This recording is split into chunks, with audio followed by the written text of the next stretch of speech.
Hello, my name is Lynn Bowlby, and I'm Program Specialist with IEEE's Educational Outreach Group, and I welcome you to our second session of the day. Just wanted to go over a couple of housekeeping items with you before we join our speaker. All sessions will be recorded for later viewing.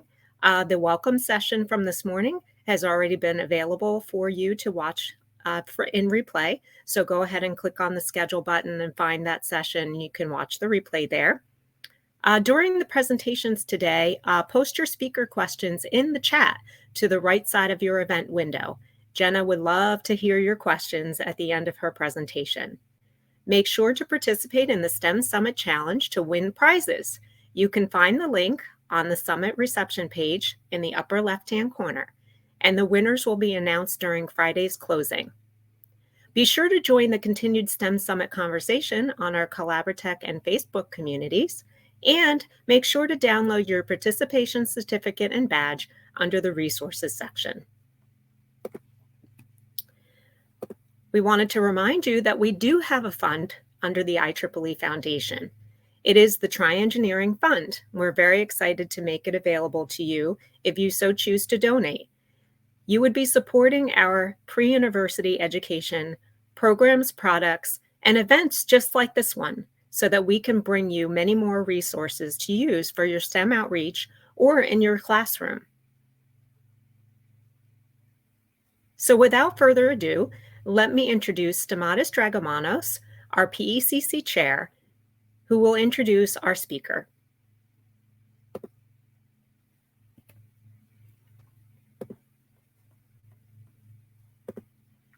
So hello everybody, welcome back. I'm super excited to introduce to you Jenna Carpenter.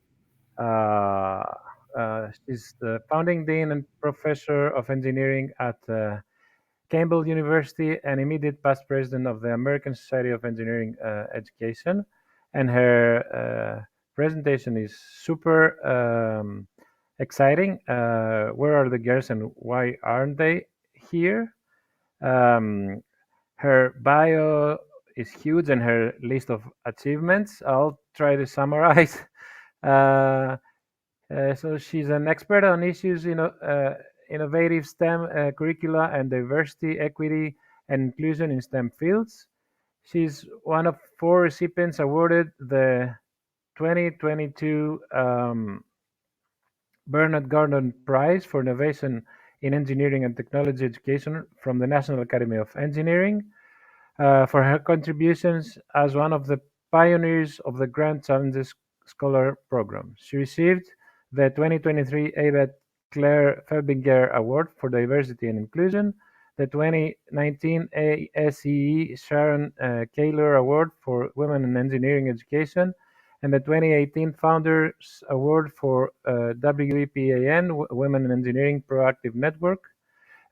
She's past president of the WEPAN and past first vice president of the Mathematical Association of America. In 2015, Dreambox Learning selected her as one of the 10 women in STEM who rock for her advocacy and her TEDx talk, Engineering, Where Are the Girls and Why Aren't They Here? And the one that she will present to us today. So I would like to invite Jenna to the stage. Hello, how are you? Hello, great. Looking forward to your presentation. Well, thank you. So give me just a sec to pop this up and get it rolling. Great. So it is certainly my pleasure to be here with you all today. And as we said, I'm going to be talking about engineering, where are the girls and why aren't they here? So a little bit of an outline. We're going to look at data. What does the data and the research say about women and girls? Why do we have so much trouble attracting them or retaining them? We also want to look at some data about how far have we come. We've been working on this problem for decades. So what kind of progress have we made? What kind of progress do we have yet to go? After that, we're going to look at some of the issues because we all know that the progress is not great, or we really haven't made a lot of progress, nearly as much as we'd like. So once we look at the issues, what do the issues tell us that we need to do? And then I'm going to look at evidence-based strategies and approaches that help us engage girls and women in engineering. So let's start off with a look at the data. If you look at BS engineering degrees awarded in the US in 2020, 24% were earned by women. I will point out that that's 5% earlier than it was a decade earlier, so made about a 5% increase in a decade. 14% were earned by Hispanic Latino students. Again, that's about a 5% increase over the decade before. 4.6% earned by Black or African Americans. That's only 0.1% growth over a decade, so virtually none. And then 0.3% were earned by American Indian or Alaskan Native students. That's actually half of what it was the decade before. So we're really not making progress very fast, and in some areas actually going backwards. And by the way, I want to point out that all the pictures I've got today of our students and the students that we engage in K-12 outreach, our engineering program at Campbell University, we're about 30% women students, 62% women faculty. So what else does the data say? What about the workforce, the engineering workforce? Well, in 2022, women made up about 14% of the engineering workforce in the US. I will tell you that if you look at World Economic Forum data worldwide, pretty much on par with other countries. Some of the countries maybe have a little bit higher numbers, but very few of those women actually go into the workforce. So in the teens is pretty much where everybody hits. If you look at STEM, not just engineering, but broaden that to STEM, and certainly some STEM disciplines have a lot more women than, say, engineering does. About 26% of STEM leadership roles in industry and the workforce are held by women. If you look at 25 to 34-year-olds who are employed, about 8.9%, so just about 9% of them have a BS in STEM. If you look at the comparable number of males in that age group, about 21% of them have a BS in STEM. If you look across at various engineering and computing disciplines, women comprise somewhere between 8 and 35% of the full-time workforce. The 8% number is for petroleum engineering. 35% number is for environmental engineering. So again, that data is pretty well known, and those numbers have been pretty steady for a long time. If you look at race and ethnicity of women employed in engineering that had at least a BS degree in engineering, 5.5% were Black, 9.4% Hispanic, 8.7% Asian, 12.5% two or more races. So that's a little bit of look at kind of where we are in terms of higher ed and the workforce. So how far do we have to go? Well, there was a report issued by the National Science Board called the Vision 2030 report, and they said if we wanted the U.S.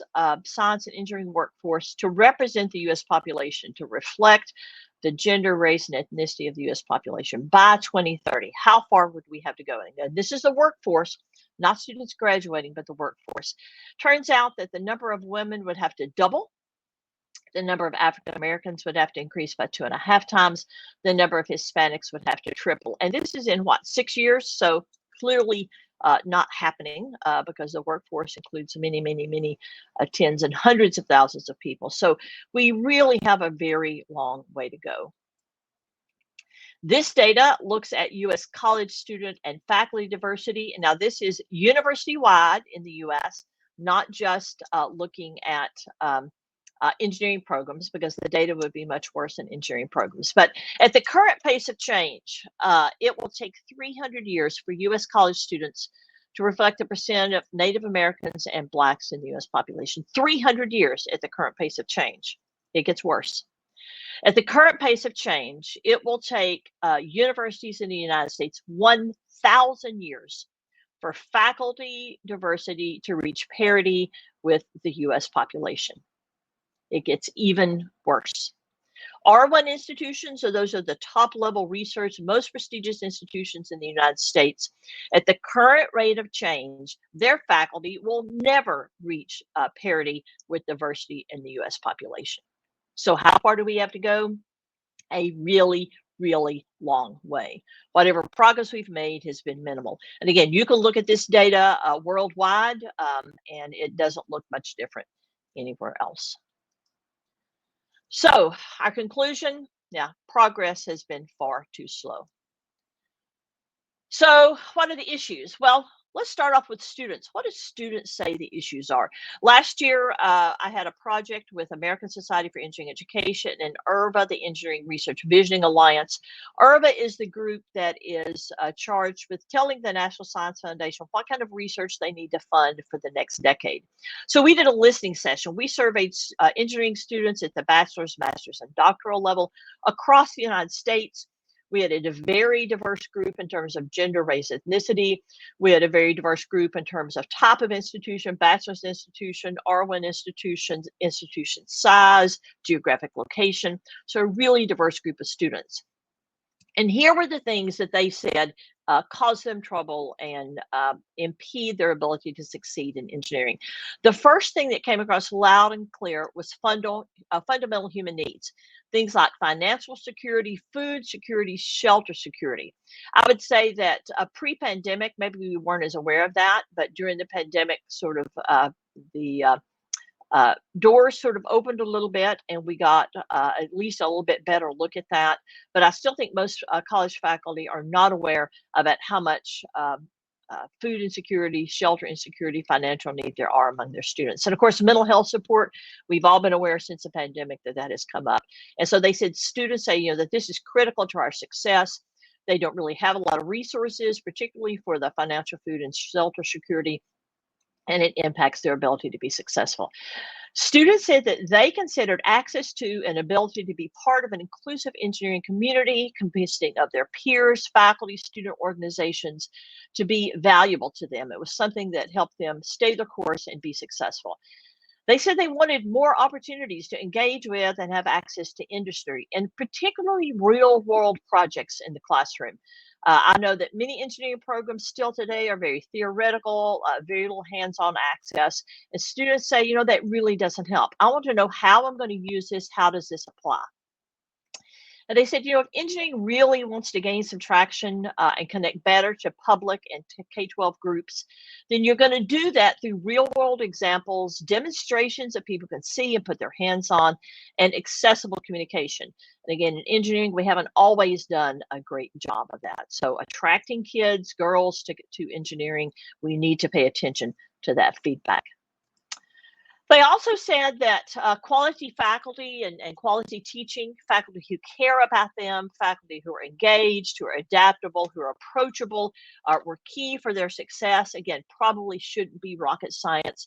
And yet, if you look at many institutions, some faculty may be that way, but a lot of faculty really sort of have that weed out mindset. And so doesn't necessarily describe a lot of people. They said lack of access to figuring out all the different systems at the university, the processes for doing things. How do you transfer institutions? How do you get help? They said that was a major barrier, a major deterrent. Students who need help can't find it, they can't figure it out, so they fall through the cracks and they drop out. Weed out courses, their verbs, their words, not mine, they said are a problem. They said stress, overwork, burnout, feeling overwhelmed. That's probably not a surprise. Engineering majors tend to be pretty difficult. But they also said feeling unseen and unheard were real problems. And again, these are things that contribute to students giving up, dropping out, leaving engineering. They know it's challenging, but they don't think anybody's listening, anybody's paying attention to them. They're not seen and heard. The last thing, students said, a lot of us have to work. We can't afford to go to college if we aren't working. And it seems that many institutions, many engineering programs simply aren't aware of that. They're not paying attention. So they said that the curriculum wasn't very flexible. There weren't a lot of ways to get through it. Course scheduling really was fairly rigid. And so that became a barrier. I would tell you at my own institution at Campbell University, about a fourth of our engineering students are Division I athletes here. And so we know that. So when we create our curriculum, we make sure that if we've got a required course, we've got at least one section of it taught at a time that doesn't conflict with when the athletic programs tend to have their practices. They tend to practice kind of late in the afternoon, early evening. So we know that. We have built in as much flexibility to the curriculum as possible. A lot of times you get to looking at prereqs and they really aren't prereqs. Sometimes maybe you're not sure why they're there. So we try to make the curriculum as flexible as possible because we do have students who work, we do have students who are athletes. We want to try to support them and their success.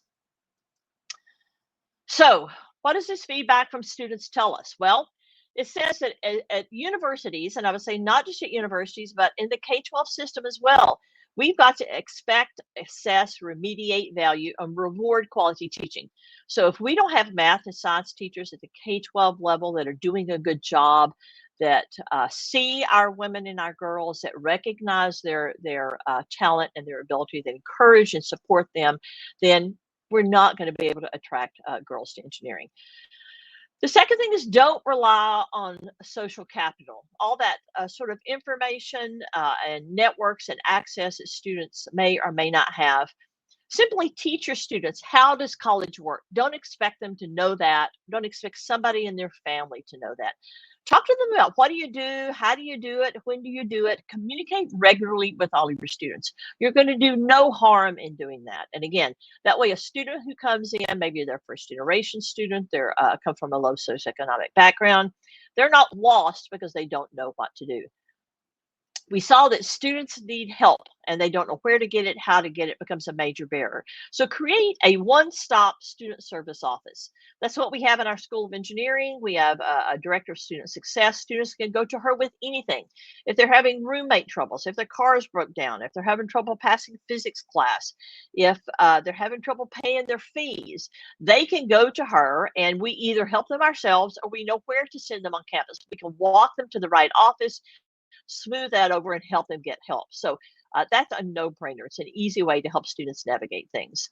And again, just know that not everybody you've got is a full-time traditional student on campus supported by their parents with no obligations and no interests aside from your engineering classes. Again, make sure schedules and opportunities factor those sorts of things in. So those are some things about education. What about the workplace? There was a study by Nadia Fuad, Romala Singh, and their partners called Stemming the Tide a few years ago, and it looked at why women leave engineering. And by the way, I saw an article in Chronicle of Higher Ed today, and it said the very same thing that they found in their report. Workplace climate. It's a strong factor in women's decisions to both not enter engineering after college. So you should be aware that many of the women who graduate with a degree in engineering never go to work in engineering.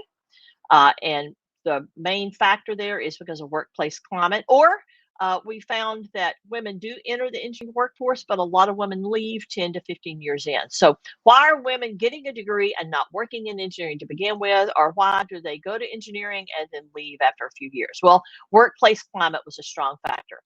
For those students who graduated but never went into engineering, a third of them said, you know, engineering is inflexible. The workplace culture is not supportive of women. I want to point out that these are women who are just graduating. Aside from maybe an internship or two, they've really not spent much time in the workplace. But the climate that they see in their engineering programs, the climate that they've seen in the industries that they visited or the internships they've held have already turned a third of them off. They said, you know, this is not supportive of women. I'm not going to do this. A third said, you know, I've just lost interest in engineering, or I'm interested in something else. And again, you have to ask yourself, why would you not be interested anymore? You've got a degree in engineering. Again, I would argue that a lot of that goes back to that workplace climate, workplace culture, and the climate and culture in not only K-12 but college. A lot of times, you know, at some point in time, women's buffers get full. If you've endured a lot of this in the K-12 environment, you endure more of it in college. You know, you just say, forget it. You know, I'm just not going to do this. A lot of them pointed out that they were using their knowledge and skills in other fields, and it turns out that the things people learn in engineering are valuable in a lot of places. And so we need to remember that they've got options. They don't have to stay in engineering. If you look at women who entered the workforce but then left after 10 to 15 years, 11% cited working conditions, too much travel, a lack of advancement, or low salary. We know that women are not paid at the same rate as men, that women tend to be paid less. And you're going to see that lack of advancement to be a pretty common theme. Women want to learn, they want to improve, they want to grow. And so if you don't provide them opportunities to do so, they're not going to say. Here's that climate. 20% said, my workplace climate, my boss, my culture were not supportive. Again, women at some point in time, they might put up with it a little while, but they will eventually leave. 8% said they left to spend time with family, but Fawad and her colleagues actually dove into that, and they tracked the women who left engineering and went to work in another field. And what they found is that the women who said they were leaving to spend time with family, a large percentage of them took a job outside of engineering where they were working just as many hours. So their hunch is that women say, I'm going to go spend time with my family because that's a socially acceptable way to exit. But really, they're leaving engineering because of culture, lack of advancement, low salary. It's interesting to note that they looked at the women who stayed in engineering and the women who left. And there were no difference in their interests, how interested they were in engineering, how confident they were in their abilities, the positive outcomes that they expected from performing engineering-related tasks. So you see a lot of research that suggests that women are leaving because they're not confident or they don't enjoy the work anymore. It's simply not true. That's not it. It's culture, climate, lack of advancement, that sort of thing. So on the flip side, what about the women who decide to stay? Because we do have some women who stay. So why do they stay in engineering? Well, when women stay in engineering, it's really a combination of psychological factors and factors related to organizational climate. Women who stay said that key people in the organization supported them, their supervisors, their coworkers, that mattered to them. They said that their organization valued and recognized their contributions, that it invested substantially in their training and professional development. Remember that lack of advancement? Yeah. In fact, the women who said that they had the greatest levels of satisfaction were those who were at a workplace where they were valued, their contributions are recognized, and the workplace invested substantially in their training and professional development. Women want to grow, they want to advance, they want to succeed. They said, when women are treated in a condescending, patronizing manner, if they're belittled, if they're undermined by supervisors and coworkers, they're the most likely to want to leave. Of course they are. Who wants to work in an environment like that? And yet the reality is many women in engineering still in this day, from K-12 all the way to the workforce, still are in an environment like that. We know it. So the research says climate matters. So things like implicit bias, micro inequities, microaggressions, micro insults, these are all deterrents to women. A supportive and welcoming environment matters. Women don't stay where they're wanted or where they don't belong. Valuing women matters. Recognizing their contributions matter. Investing in their learning and professional development matters. They want to grow, learn, achieve, advance. They don't want to be invisible. They don't want to be unnoticed. And I'm going to point out that it's not just the workplace and the college. These are issues all the way through the pre-K-12 system as well. Much of the research talks about informal climate. So what happens? What do students say to each other? What do they say outside the classroom? And there's a lot of sort of yang that goes on. And girls are a lot of times are dismissed, they're criticized, they're told they can't do it, that it's not for them. And so that climate issue is a huge issue in the K-12 system. And again, a supportive and welcoming environment. If women don't feel welcome in a math and science classroom or an engineering classroom on the robotics team, they're not going to stay. They're going to go do something else with their skills and talents. And again, we know that a lot of times, if you look at research, girls in a K-12 environment, teachers who are trying to treat kids equally tend to dismiss girls if they answer questions. They put down their ideas. We know this because they've done videotapes and they can show teachers that you think you're treating students the same, you're not. Implicit bias means that we are not treating girls the same. And so they're not valued. We're not recognizing their contributions. And girls, a lot of times, are bypassed for learning and professional development opportunities, that position on the robot team, that position on the math counts team. So when we do that, we're discouraging girls long before they ever get to high school or college. And then, of course, acknowledging that we all have lives outside of work and making that okay. I will tell you that, I have 2 grown children. As an administrator, I try to not do the things that were done to me. I want my faculty and my staff to know that it's fine. I know you've got a family. I know that there are people who are depending on you. It is okay. And so that releases a lot of the stress. I don't want them to feel like they have to hide it. If their kid is sick, you got to go get your kid. Go get your kid. We'll figure out some arrangement here. So acknowledging that, supporting, and that matters a lot. So what kind of strategies can we do? Well, again, thinking K-12 to the workplace. If we want a good climate, both in formal and informal settings, that has to be built, modeled, and supported intentionally all the way through, from pre-K through the workplace. If we want a supportive and welcoming environment for girls, if we want to build a sense of community, a sense of belonging, we have to intentionally craft, teach, and model that from day one. I will tell you that here at Campbell, we work very hard on that. There are a lot of evidence-based programs and strategies out there that we use from day one. If we want to value women and girls, if we want to recognize their contributions, invest in their learning and professional development, we've got to change the way that engineering is taught. Many engineering programs still use a very competitive weed out approach. It doesn't value any of the students, much less the girls, and it certainly doesn't invest and believe in their success. A weed out approach says, I think you're going to flunk out and I'm going to try to kick you out as fast as possible. So we have got to get rid of it today. It's not the way to teach. I don't know why anybody ever thought that was a way to teach engineering. That's one of the things that absolutely kills it. And then again, we have to normalize work, family, taking care of your mental and physical health and other interests and create space for them. Because we all have lives and interests outside of school, outside of engineering. So, what strategies can we use? What are some evidence research-based strategies? I will say that, in the ensuing decades, we've done a lot to try to attract women and girls to engineering. And I would argue that one of the reasons we haven't been more successful is because we're not using evidence-based, research-based strategies, things that we know move the needle. We do things that sound good, that may feel good, but if they don't really move the needle, then that's why we don't make a lot of progress. So here's some strategies. One thing, there's been a couple of reports. The most recent one was Messages Matter. We need to change our messages and images about what engineering is. Make sure that people know that engineering makes the world a better place, that it impacts society in positive ways, it improves people's lives. It can be combined with other pursuits that you're passionate about. It's about using creativity, making connections, and creating value for yourself and your world. This is not the image of engineering out there. Image of engineering are nerds in white lab coats. So we've got to change the messages and the image of engineering so that people actually listen to what we're talking about and check it out. We also have to change our messages and images about who can do engineering. And the answer is anybody. High school graduates can come and major in engineering, but so can community college and transfer students. Non-traditional or post-traditional students can do it.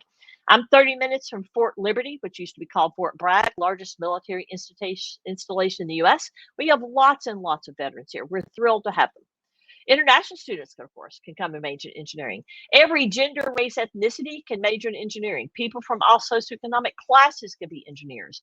First-generation students can be engineers. Students who have to work and go to school can be engineers. Athletes can be engineers. Neurodiverse students can be engineers. We've got lots of neurodiverse students here. They're not all successful, but many of them are very, very successful because we create an environment that helps them do that. And then differently abled students. Students who come in with all kinds of challenges, you can make things work if you really try. Again, I would tell you at my university, we have all of these sorts of students here. We're able to make it work. We're ABET accredited. Our students go to work for a whole host of Fortune 100, 200, 500 companies.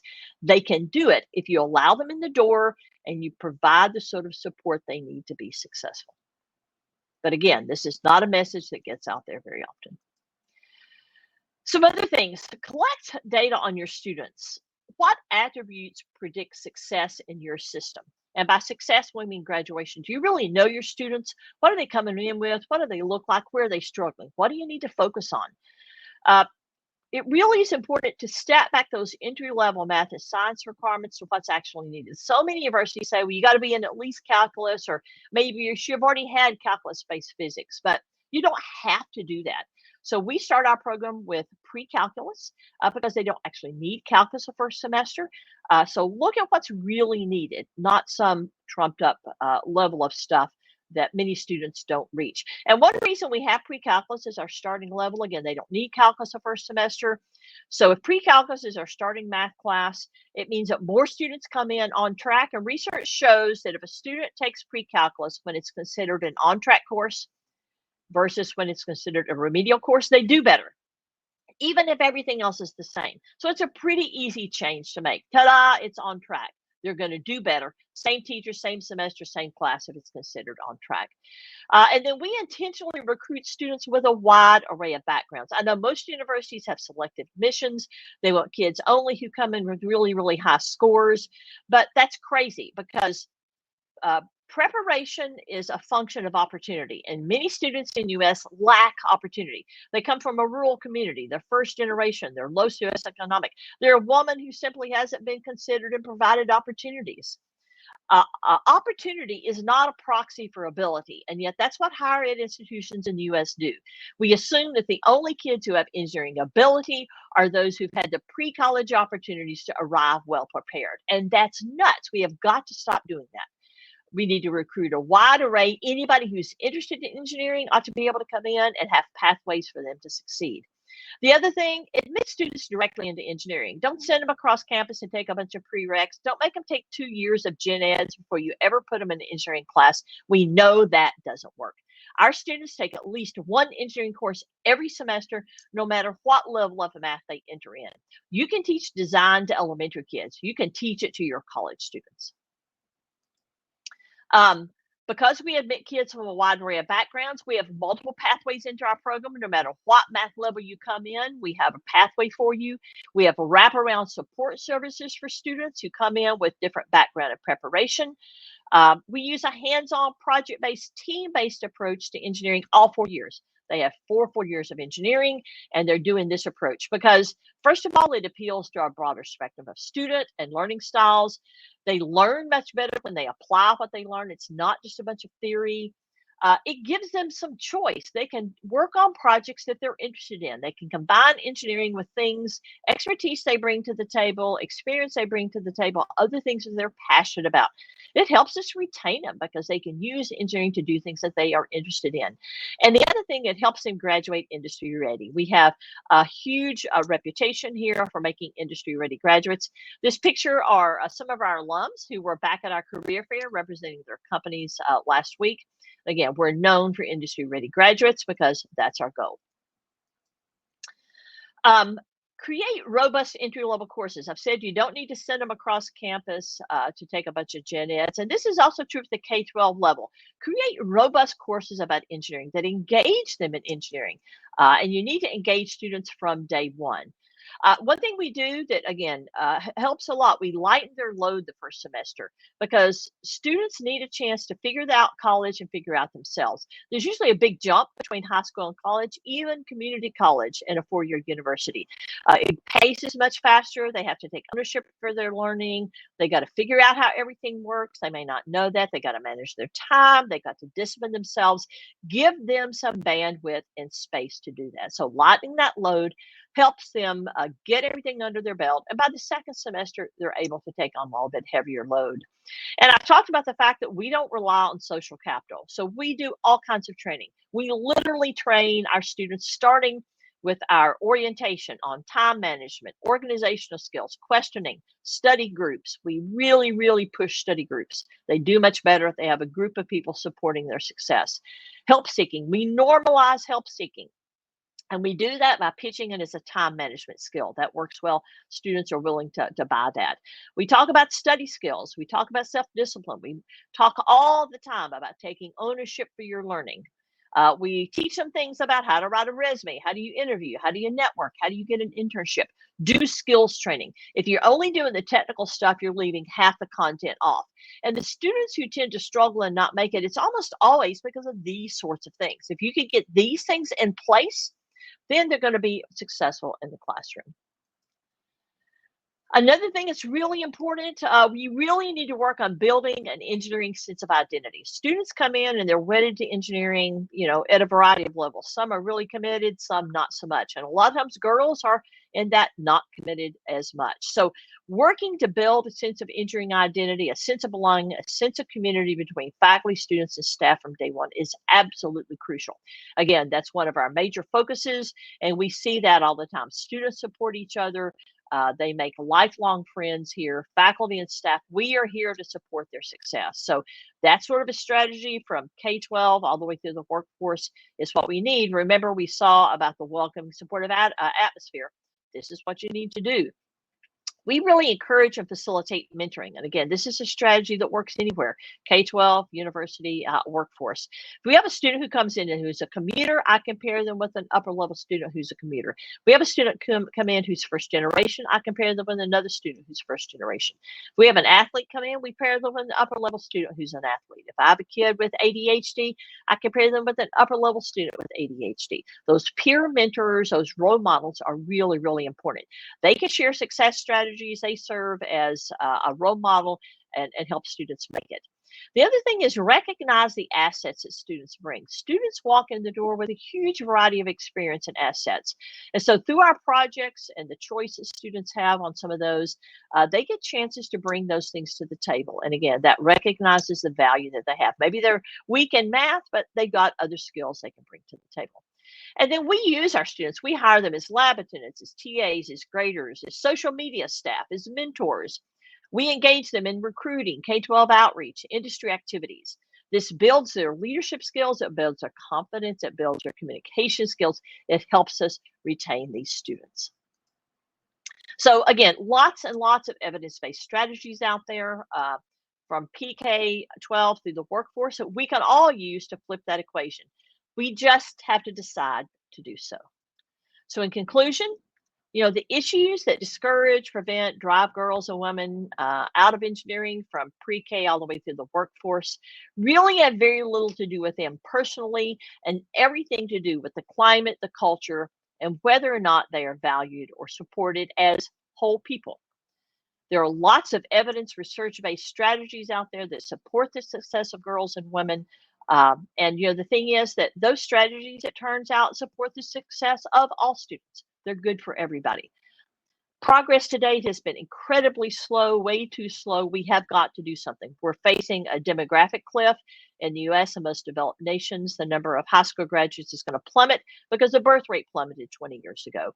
Baby boomers like me are retiring. So we've got enormous workplace needs in engineering that are going to impact our economic viability, our economic competitiveness, our security and safety. We have got to figure out how to weave kids into engineering and not weed them out. We've got to stop filtering people out and try to get everybody we can and get them into engineering and the engineering workforce. So we've got to flip that equation. We've got to use these research-based strategies that weave people in. We've got to value the students who come along to support their success from pre-K through the workforce and intentionally help them grow into the fantastic engineering professionals that they can be. So with that, we might have.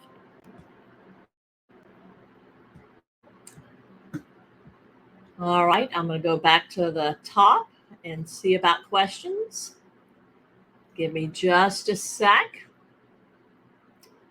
Lots of great hellos. Glad to have everybody from all over the country. Really tickled. So somebody said, what role does IEEE play in promoting responsible innovation and addressing ethical concerns?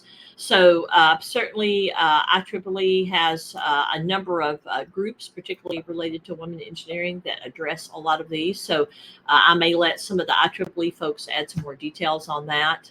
And we've got one about a code of ethics. So it looks like Constance has provided some great response on that. So thanks a lot, Constance. We get comments from engineers that engineering is not for everyone because it's supposed to be hard. And so I know that that's the environment they came in. It's certainly engineering is challenging, but there are a lot of things that are challenging. Becoming a doctor is challenging. Playing professional football is challenging. We aren't telling people they shouldn't be doing those sorts of things because they should. So just because it's challenging doesn't mean people can't do it. It means it's a lot of work. So the message is that there are a lot broader spectrum of kids out there that can do engineering than we've been led to believe. For example, I have a student who was on a football team. He had no algebra in high school. He probably wouldn't have gotten into anybody else's engineering program, but he started here about 4 years ago. He struggled because he was very, very weak in math. But we have systems to support him. So he just graduated. He went to work for Boeing at R&D. So somebody going to work for Boeing at R&D is absolutely fine.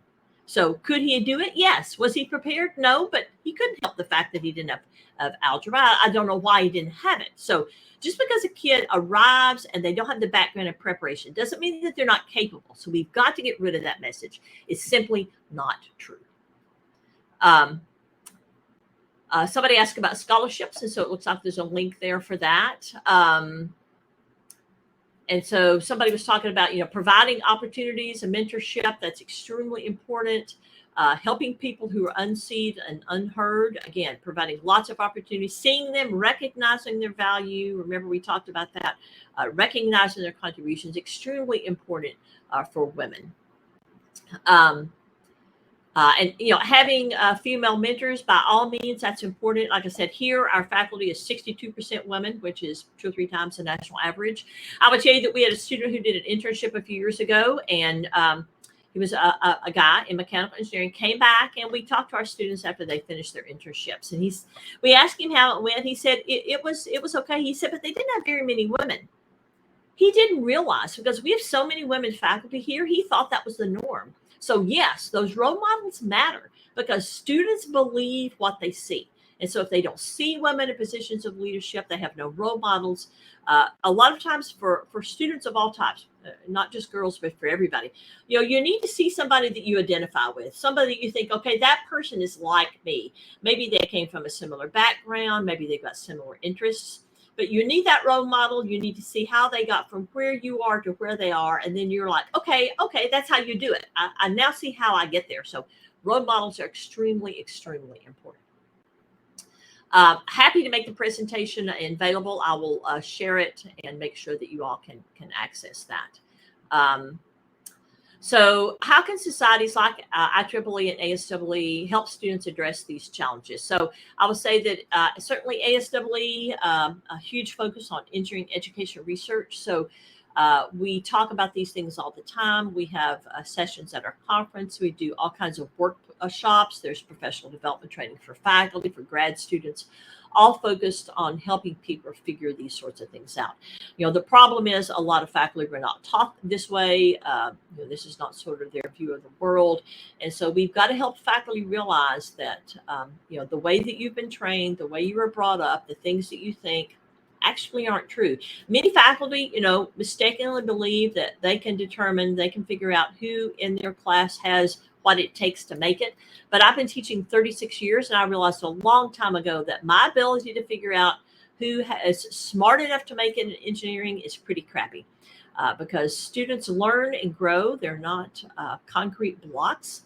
And it turns out that there's a wide spectrum of jobs in engineering and a wide spectrum of skills that the table. They don't have to graduate with a 4.0 average. It's fine. They can go out and make fabulous engineers graduating with a C average. And so we've just got to get over that, because it's simply not true. Industries, I would say that some industries are more savvy along these lines than others.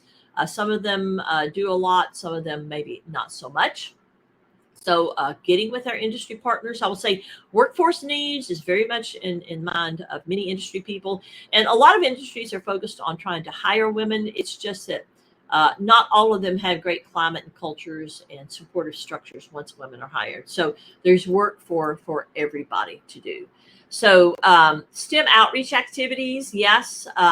So again, looking at outreach activities that engage using hands-on project-based, team-based activities with students, talking about climate and culture, letting students see the applications of what they're doing. I would say we have about 1,000 K-12 students a semester who come through our School of Engineering doing K-12 outreach. So it is an enormous amount. And again, we do the hands-on project-based stuff. We do tours with students. We have our own students in there who engage with them, who serve as role models. And we get rave reviews on those sorts of things. So you can do those sorts of STEM-based activities. But again, you need to make sure you're doing evidence-based strategies, research-based strategies that we know make a difference and stick. Do women have access to worse schools than men? I would say not overall, but would say that because of biases and stereotypes, a lot of times women are not encouraged to take advantage of the opportunities that are there. Girls, by the time they get to junior high, students aren't clueless. preschoolers can tell you that math is for boys and reading is for girls. They picked up on all the biases, stereotypes in our culture. And so girls in junior high school a lot of times shy away from engineering because they think, oh, well, that's nerdy, or girls don't do that. I mean, I've heard all these stereotypes. And so they self-select out of the opportunities that they could take advantage of. Even girls who are interested, a lot of times people just don't see them as possibilities. Maybe the teachers are looking at the guys in the classroom, and if the girls are a little bit quieter, maybe they're just not as clued into their skills and their passions. I will tell you that I get phone calls from parents who ask me if girls can major in engineering in 2023. So there's just a lot of bias and stereotypes out there, and all of that puts up barriers to women. So how to make people visible that are already there and sustain senior career engineers. So, supporting women, a supportive environment, valuing what they do, recognizing what they do, providing them professional development and advancement opportunities. That's what the research says. That's what we need to do. So helping people be visible and getting role models out there to all sorts of places. So we're in a fairly rural area. So when I moved here 8 years ago to build Campbell School of Engineering, one of the first things I did was try to reach out to the K-12 system. We've done first robotics. We're going to do math counts this year. We do a family STEM night. I try to do everything I can to provide opportunities in this rural region, because I know students don't have as many opportunities as they would in another area. So I always tell our students, when you graduate and go out there, try to make a difference in the place you find yourself. There are a lot of engineering companies that are located in rural areas. So get out there, make a difference where you find yourself. So how much boils down to aptitude versus training? I would say that that's probably a question that we don't know the answer to, but I would say that it's not like there's a fine line. There's a huge range of aptitude that's okay. I think that range of aptitude is much broader than we've thought about in the past. And so, I would focus less on that and focus on interest. If the student is interested, how can we get them in the door and get them the training, get them prepared to support their success? So women need to be seen doing the job. And again, it's not just women. We need help from our men, because we can't dump the responsibility on the women. There aren't enough of us to get out there and do that. So support systems, yes, we think very intentionally about that. I couldn't tell you how many other universities have a one-stop shop. I don't know if it's terribly common, but it's just something we started off with, because I know that students have all kinds of issues and they need some place to go. And so with a one-stop shop, it makes that easy, lowers that barrier. They'll go talk to her about all kinds of things, and that helps them be successful. Yes, role models and images are important for young children. You may have seen there's an effort that's been done several times called Draw a Scientist. And they ask young children to draw a scientist, and they look at how many times they draw somebody who's a woman. And so that's sort of an informal metric, if you will. The percentage of children who draw women is increasing over time. But again, that's scientists. For engineers, again, I'm not sure, but we need role models. So we need people in the K-6 and pre-K-6 classrooms to get in there, model engineering. First, robotics can be a mechanism that works, but there are tons of other great activities and things out there. IEEE Young Professionals, again, I would, see what you can do with the K-12 groups, the nonprofit groups out there, lots of nonprofit groups that focus on women in engineering and women in STEM. Find those, or find your IEEE section. I'm a member of the IEEE section in the Raleigh region. So get your section to get out there and volunteer to do some of these sorts of things. That's a great way to get involved. So I would say that, if women are in an engineering role, a workforce role, and they're experiencing a lot of negative situations, I'll tell you what I tell a lot of our women students. There are good places to work and there are bad places to work, so just don't work in a bad place. If you find yourself in a place like that, just go get a different job. Find a job at a place where they're going to treat you well, because there are places out there that do a good job of it. So if you're at a place that doesn't do a good job, don't leave engineering. Just leave that place. Go find someplace else to work where you're valued and where you're respected. So advancement of employment without degrees. So not as well aware of that. For engineering, we're looking at people with at least a BS degree. So But with online learning, there are opportunities for people to come back and get a degree part-time. So certainly that's a good strategy. Stereotypes about parents questioning their girls. Yeah, so that's a great question. I wish I knew the answer to that one. Getting the word out, role models help. Even things, imaging, movies, ads, all those sorts of things help change public opinion. We've seen other stereotypes that have sort of been broken down. So getting the word out, getting things out in the media, social media, the TV, movies, talking about it at every opportunity, helping people realize that those stereotypes, in fact, are not real, not true. So IEEE, ASEE, certainly student groups. ASEE has a student division, but there are many IEEE student sections. We have an IEEE student chapter here. So they can be a great venue for talking about these things. At Campbell, in the fall with all of our freshmen, I do a talk called effective teams, because we're working in teams, really talk about diversity. And we talk about bias, we talk about stereotypes, we talk about the damage that it does.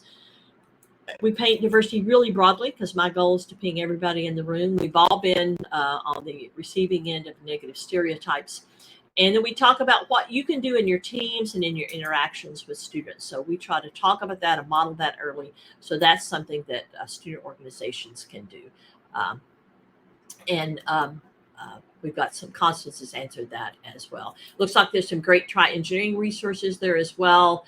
And so again, for young professionals, I'd get out there, engage with your IEEE section, engage with the nonprofit groups that support women and girls in STEM in your region, and volunteer and get out there and do the sorts of things you can.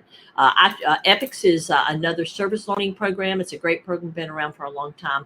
EPICS does a lot of great hands-on projects, so things that help resonate and help students use their skill sets. All right. Thanks, everybody.